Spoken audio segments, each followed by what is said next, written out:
ఈరోజు 7వ రోజు మొదటి పూట ఉదయకాలం ఆహుతి యజ్ఞాన్ని నిర్వహించుకుంటున్నాము. 90 సామవేద మంత్రాలతో ఆహుతిస్తాము. 1091వ మంత్రం నుండి మనం ఆహుతులు ఇస్తాం. మీరందరూ కూడా స్వాహాకారం చెప్పండి, మనస్ఫూర్తిగా చెప్పండి.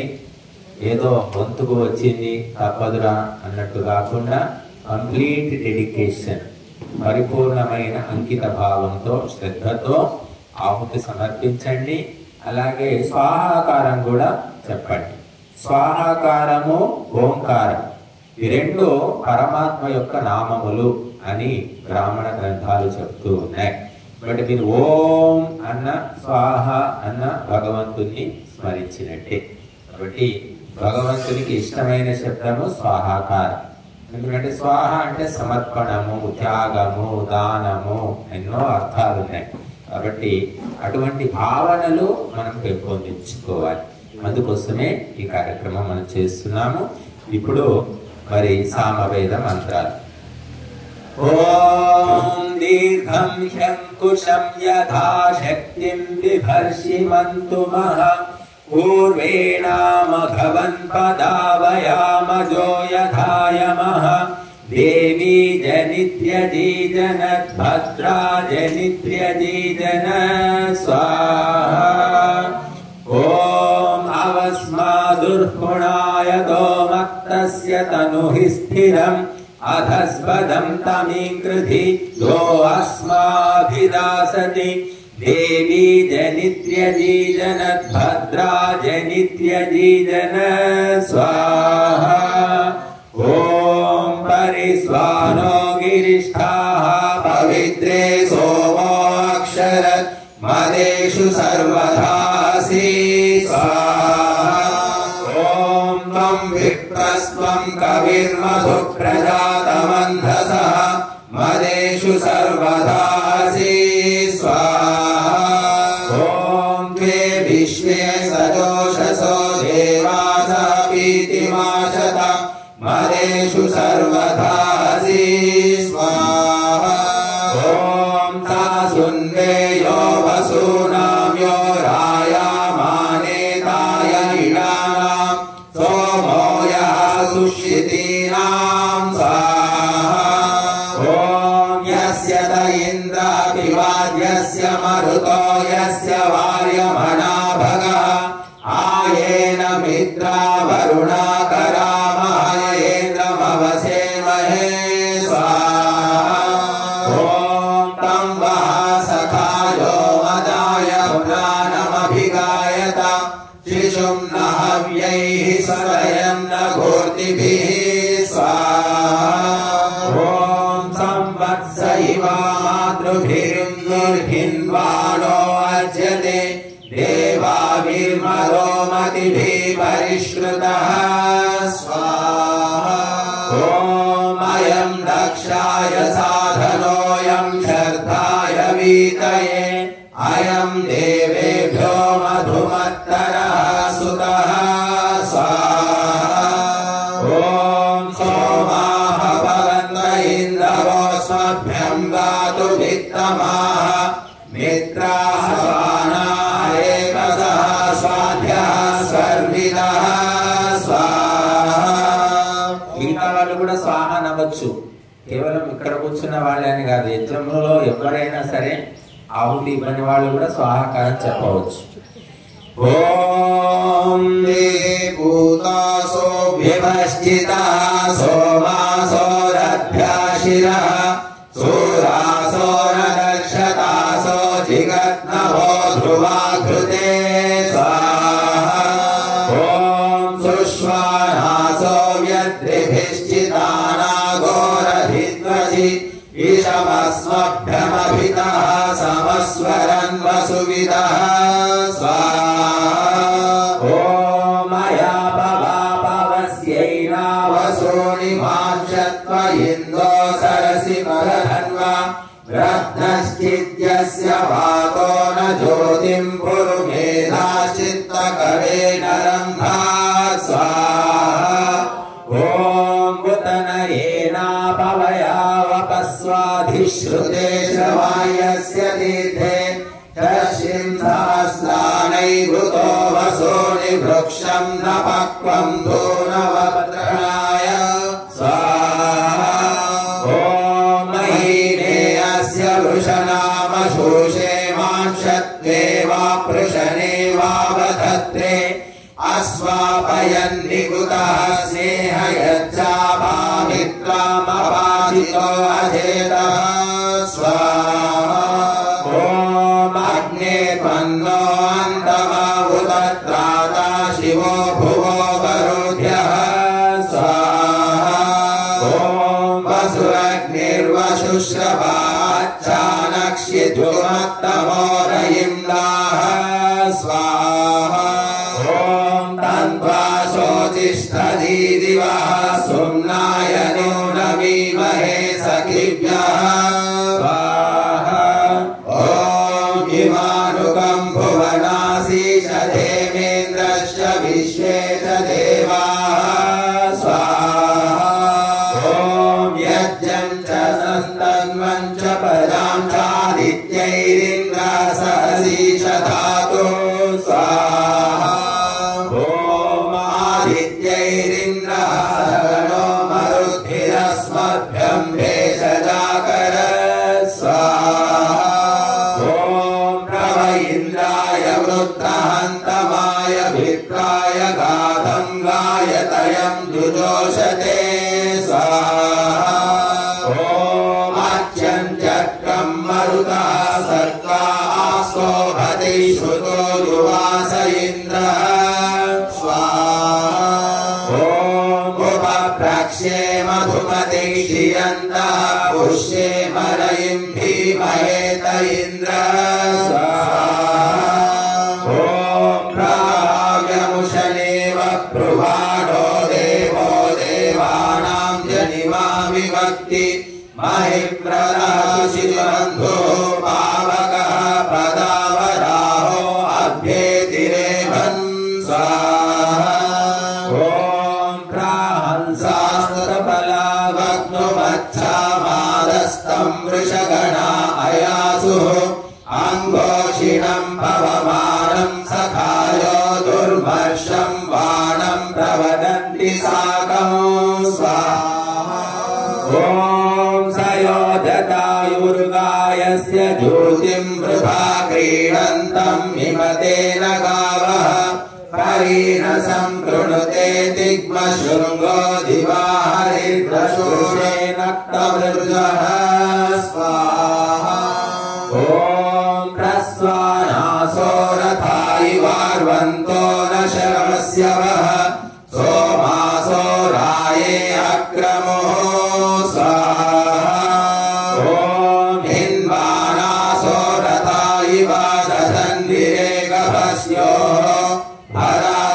भरासहारिणामिव स्वाहा ॐ राजानो नमः सोमासो गोभिरञ्जते यज्जो न सप्तधातृभिः स्वाहा ॐ परिस्वानास इन्दवो मदाय वर्हणा गिरा मधो हर्षन्ति धारया स्वाहा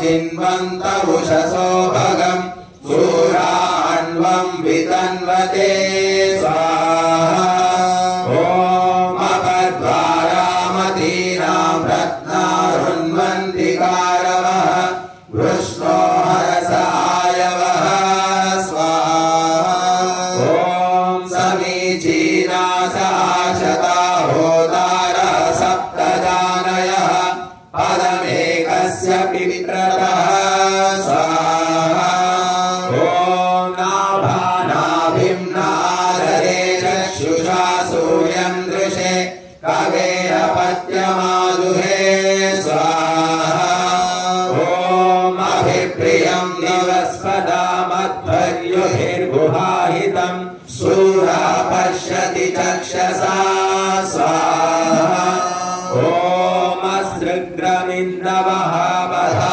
धर्मन्वृतस्य सुश्रियः विधानास्य योजना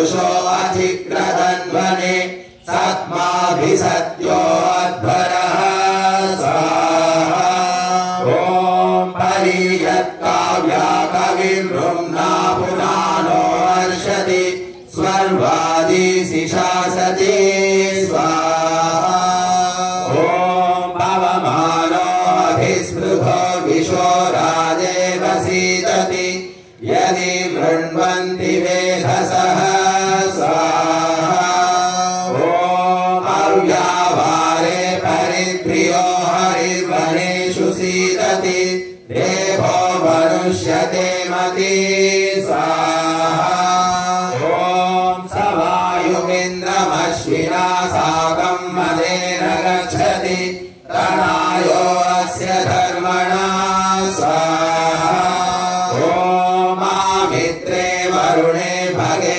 मधोः पवन्त ऊर्मयः विधानास्य शक्मभिः स्वाहा ॐ अस्मभ्यं रोदसी हयं मध्वो वाजस्य सातये श्रवो वसो निसञ्जितं स्वाहा ॐ मादे रक्षं मयो भुवं वह्निमत्या वृणीमहे पान्तमा पुरुस्पृहं स्वाहा ॐ मामन्द्रमा विक्रमा मनीषिणम् पान्तमा पुरुस्पृहं स्वाहा ॐ मारयिमा सुचेतुनमा सुक्रतो तनुषा पान्तमा पुरुस्पृहं स्वाहा ॐ मूर्धानं दिवो अरतिं पृथिव्या वैश्वानरं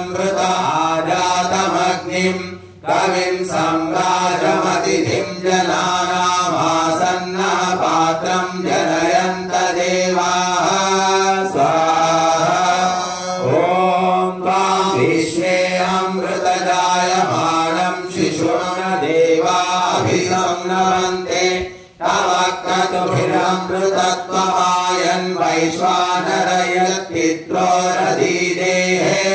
स्वाहा ॐ नाभिं यज्ञानां सदनं रयीणां महामहाभिः संनरन्त वैश्वानरं रथ्यमधराणां यज्ञस्य केतुं जनयन्त देवाः स्वाहा ॐ प्रभो मित्राय गायता वरुणाय विभागिरा महीन्द्रावृतं बृहत् स्वाहा ॐ सम्राजायाभृतयोनिमित्रश्चो भावरुणश्च देवादेवेषु प्रशस्तः स्वाहा ॐ दानः रक्तं पार्थिवस्य महोरायो दिव्यस्य महिवां क्षत्रं देवेषु स्वाहा ॐ इन्द्रायाहि चिरभानो सुता इमे त्वायवः आर्वीभिस्तरा पुरासः स्वाहा ॐ इन्द्रायाहि धिये शितो विप्रजोता सुतावतः उपब्रह्माणि वाघतः स्वाहा ॐ इन्द्रायाहि ऊर्ध्वजान उपब्रह्माणि हरिवः सुतेरधीश्वरस्य नः स्वाहा ॐ तमीळीश्वयो अर्चिषावना विश्वा परिष्वजत् कृष्णा गृणोति जिह्वया स्वाहा ॐ या इत्था विवासति सोम्नमिन्द्रस्य मत्यः योम्नाय सुतरापः स्वाहा ॐ तानो वाजवतीरिषाशोन्विप्रतमर्वतः एदमग्निं च वोढवे स्वाहा ॐ प्रो अयासीदिन्दुरिन्द्रस्य निष्कृतं सखा सख्युर्न प्रविनाति सङ्गिरम् मर्यैव युवतिभिः समर्षति सोमा कलशेषतयामनापथा स्वाहा ॐ प्ररोधियो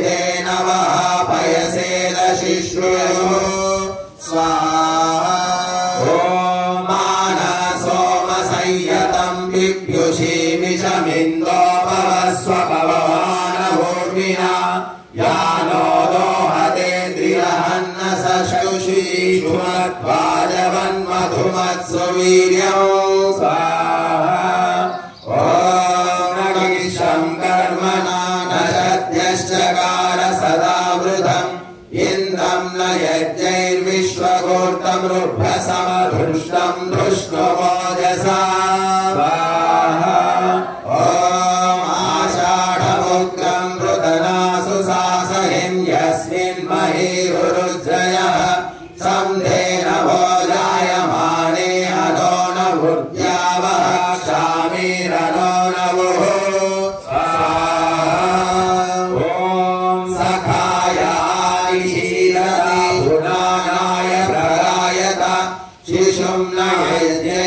परिपोषत श्रिये स्वाहा ॐ समीवत्सं न मातृभिः सृजता गयसाधनं देवाव्यामधमभिद्विषवसं स्वाहा ॐ पुनाता दक्षसाधनं यथा शर्ताय वीतये यथा मित्राय वरुणाय शन्तमं स्वाहा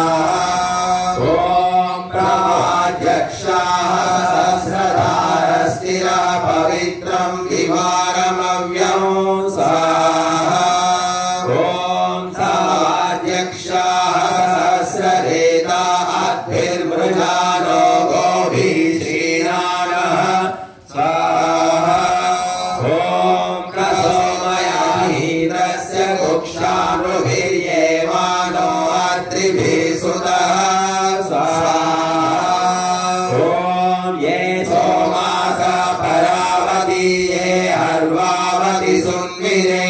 ये बालाशर्यणावती स्वाहा ॐ या आजीकेषु ऋत्वसु ये मध्ये पस्यानां ये वाजनेषु पञ्चसु स्वाहा ॐ येनो वृष्टिं दिवस्परि भवन्तामासु वीर्यं स्वाना देवास इन्दवः स्वाहा आदेवत्सो मनोयमत्परमाचित्सदस्ता अग्ने त्वां कामये गिरा स्वाहा ॐ पुरुत्राहि सन्द्रुं सधीरिषो विश्वानुप्रभुः समश्रुत्वा हवामहे स्वाहा ॐ समस्वग्निमवसे वाजयन्तो हवामहे वाजेषु चित्रराधसौ स्वाहा ॐ त्वं न इन्द्राभरहोलो नृम्नं शतक्रतो विचर्षणे आवीरं पृतनासहं स्वाहा ॐ त्वं विना पितावसो त्वं माता शतक्रतो बभूवथ अथा ते सुम्नमीमहे स्वाहा ॐ वां सुष्मिन् पुरुहोतवाजयन्तमुपभ्रुवे सहस्कृता स नो रास्व सुवीर्यं स्वाहा ॐ यदिन्द्रचित्रमा इह नास्ति त्वादातमग्रिवः राधस्तन्नो विदध्वसा उभया हस्त्याभरा स्वाहा ॐ यन्मन्यसे वरेण्यमिन्द्रदुक्षं तदाभर विद्यामतस्य देवयमगोपारस्य दावनः स्वाहा ॐ यत्ते विश्वप्रधाब्रह्मणो अस्ति श्रुतं बृहत् तेन दृढाचिदद्रिवा आवाजं दर्शिसातये स्वाहा ॐ शिशुं यज्ञानं हर्यतं मृजन्ति शुम्भन्ति विप्रं मरुतो गणेन कविर्कीर्ति काव्येन कविसन् सोमा पवित्रमध्येति देवन् स्वाहा। ॐ ऋषिमनाय ऋषिकृत्स्वर्षाः सहस्रनीतः पदवीः कवीनां तृतीयं धाम महिषादिशासन् सोमो विराजमनुराजतिष्ठो स्वाहा। ॐ चमोषश्चेनः शकुनो विभृत्वा गोविन्दुद्रप्स आयुधानि बिभ्रत् अपाभूरिं सचमानः समुद्रं तुरीयं धाम महिषो विभक्ति स्वाहा। ॐ ये ते सोमा अभिप्रियमिन्द्रस्य काममक्षरन् वर्धन्तो अस्य वीर्यं स्वाहा। ॐ पुराणस्य मोषतो गच्छन्तो वायुमश्विना तेनो दत्त सुवीर्यं स्वाहा। ॐ इन्द्रस्य सोमराधसे पुराणो हार्दिचोदय देवानां योनिमासदं स्वाहा। ॐ स्तुतामया वरदा वेदमाता प्रचोदयन्तां पावमाणि द्विजानाम् आयो प्राणं प्रजां पशुं कीर्तिं द्रविणं ब्रह्मवर्चसं मह्यं दत्त्वा व्रजत ब्रह्म